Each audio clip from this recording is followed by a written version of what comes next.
ఇప్పుడు మనం ముఖ్య ఘట్టానికి వచ్చాం. నేను లాస్ట్ లో ఎందుకు పెట్టానంటే నేను స్వామివారి ఫ్యాన్. నేను డైరెక్ట్ గా చెప్తున్నాను స్వామి, నేను మీకు ఫ్యాన్. నేను మీ ఇంటర్వ్యూస్ అన్ని చూశాను. మనం ఎప్పుడైనా అంటే నా ఫ్రెండ్ నాకు ఒకటి చెప్పాడు, కాగితంబు నందు కలిగిన అక్షరాలు చదివినంత ధరణి చతురుడగున అక్షరంబు ఎందు అర్థంబు నెరుగుచు చదివినట్టి వారే చతురుడగుడు. అంటే మనం జస్ట్ కాగితాల్లో ఉన్న అక్షరాలు చదివితే మనం క్లెవర్ అయిపోము. ఆ అక్షరాల్లో ఉన్న అర్థం మనం చదివి దాన్ని తెలుసుకోగలిగితే మనం క్లెవర్ అవుతాము అనే దానికి పూజ్య గురువులు శ్రీ శ్రీ శ్రీ డాక్టర్ రాజేష్ నాథ్ గురువు గారు దానికి ఆదర్శం. నిజంగా ఆయన ప్రతి లెక్చర్ లో ఆయన జస్ట్ ఆ సాధన ఒకటే చెప్పరు, ఆ సాధనలో ఉన్న అంతర్లీనమైన అర్థం అది ఎలాగైతే మనకు ఉపయోగపడుతుందో దాని సింబాలిక్ ఎసోటెరిక్ మీనింగ్. నిజంగా సనాతన ధర్మకి ఇప్పుడు కావాల్సింది esoteric science, esoteric meaning, symbolism చెప్తూ దాన్ని ముందుకు తీసుకెళ్లే వాళ్ళు కావాలి. ఎందుకంటే మనకి చాలా మంది నేను అఘోరి గురువు గారిని పిలుద్దాం అనుకుంటున్నానంటే అమ్మో అఘోరియా అని భయపడుతున్నారు. అఘోరి అంటే ఘోరం లేనివాడు రా బాబు. మన ప్రపంచం అంతా, మన సొసైటీ అంతా ఘోరంతో నిండిపోయింది. ఆ ఘోరాన్ని తొలగించడానికే వచ్చిన వారు అఘోరి అని అందరికీ చెప్పాల్సిన పరిస్థితి వస్తుంది.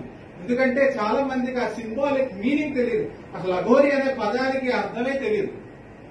అలాంటి పరిస్థితిలో ఉన్నాం. నిజంగా స్వామివారు చాలా మందిని ఎన్లైటన్ చేసి నిజంగా బోధి వృక్షం లాంటి వారు ఆయన నిజంగా ఆయన నీడలో ఉంటే ఆటోమేటిక్ గా మనకు ఎన్లైటన్మెంట్ వస్తుంది.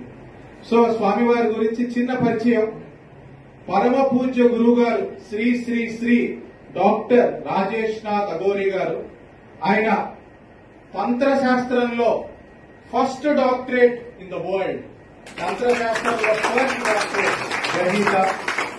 అలాగే అఖిల భారతీయ అఘోర అఖాడా ఉజ్జయినికి ఉప ప్రముఖులు.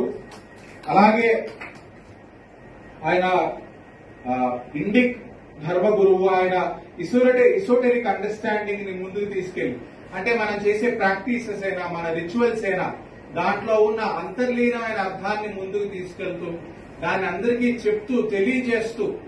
నిజంగా ఇప్పుడు చాలా మంది యువత ఏంటంటే సాధనా మార్గంలోకి వద్దాం అనుకుంటున్నాము. అలాంటి యువతలో నేను చాలా మందితో డిస్కస్ చేసినప్పుడు మాకు రాజేష్ నాథ్ గారు ఇన్స్పిరేషన్, అఘోరి రాజేష్ నాథ్ గారు ఇన్స్పిరేషన్ ఎంతో మంది యువత నాకు చెప్పారు. అలాగే నేను ఆయన వీడియోస్ చూసినప్పుడు ఎంతో మోటివేట్ అయ్యాను. నిజంగా నాకు కూడా అఘోరి అవ్వాలనిపించింది. కానీ అది చాలా కష్టమైన సాధన. అది మనం అనుకుంటాం ఏదో ఈజీగా అయిపోతుందని, కాదు. నిజంగా ఇందాక చెప్పారు ముళ్ళు మీద పడుకోవడం అనేది అది టిప్ ఆఫ్ ద ఐస్బర్గ్. ఇంకా చాలా ఉన్నాయి. అదంతా మనం నిలబడగలిగితే అప్పుడు అఘోరి సాధనకి మనం అర్హులవుతాం. ఆ ఎలిజిబిలిటీ తెచ్చుకోవడమే చాలా కష్టం. దానికన్నా రాకెట్ సైన్స్ చదవడం ఈజీ. అలాంటి గురువర్యులకి స్పిరిచువల్ సైంటిస్ట్ అవార్డు ఇవ్వాల్సిందిగా మన ప్రిన్సిపల్ గారిని కోరుతున్నాం.